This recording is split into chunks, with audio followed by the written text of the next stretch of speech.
A recent article from Video Games Chronicle caused a bit of a stir on Twitter with the announcement that the industry was hoping that Rockstar would up the baseline price of Grand Theft Auto 6 to $100, in the hopes that this would provide the courage needed for the rest of the studios to do the same. The reaction from the general public to that was about as positive as one of my rants about the state of modern AAA studios, but I'm not here to talk about X-drama.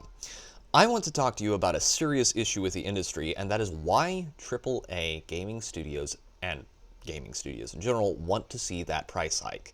The reason I think the industry wants to see this is because of the studio bloat that has become ubiquitous. Gang, take a moment with me to consider the budget of Grand Theft Auto 6. It is rumored to be over $2 billion. We don't actually know the actual budget of this game because studios don't like to share that kind of info with the public, or their shareholders for that matter, but that is the number that most people go with. All those microtransactions and demasters of previous GTA titles starting to come into focus, studios don't just want to be greedy, they have to be greedy to be able to afford the sheer corporate graft they have grown accustomed to. Studios don't just drink the DE and I and ESG Kool-Aid because they want to, and many of them want to, but also because when you take 10 years and pour millions of dollars of resources into a project, you are going to need all the cash you can get, wherever you can get it. This is a topic I have talked about on this channel before. Studios have for years made bloated projects that even if they performed well by normal metrics, they cannot recoup the expenses of creating them. Dragon Age Rename of the Week is a good example of this, as well as the other issue I wanted to address in this video. Dragon Age the Veilguard took half a decade and millions of dollars to create, and Dragon Age the Veilguard did so poorly they sacked their producer. How often can you say you've seen that happen in a modern AAA studio? And Veilguard is not an exception in the industry.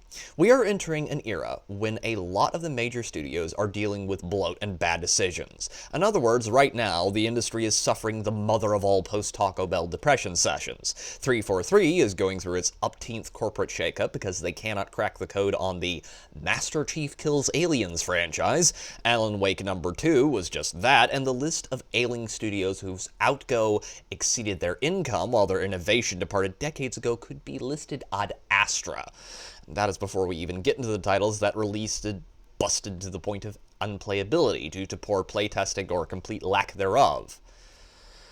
And there is also the we can fix it in post attitude that afflicts so many major studios. These same studios seem to want the players to pay for their bad decisions. They do not want to course correct or admit fault or try to repair the damage they've caused. Instead, they want you to pay double the price of the old games to receive modern titles that carve out half the features that made the originals fun to play with in the first place, but hey, they have upgraded visuals that occasionally run at 30 FPS, while shoveling in social issues in an attempt to placate their Soycom overlords that they invited in. The industry needs to get a handle on their bloat. Now that will mean firing people responsible for bad decisions, and that also means they need to start delivering the products that their audience wants, at prices that most people can afford.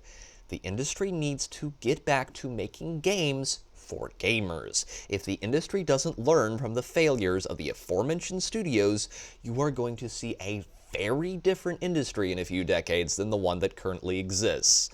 For better, or far more likely for worse. But that's my ramble for the day, ladies and gentlemen. Please leave a like and a comment on the video if you enjoyed it. If you didn't enjoy it, I thank you very much for watching this long. And until next time, this has been Pete the Radical Nerd, signing off.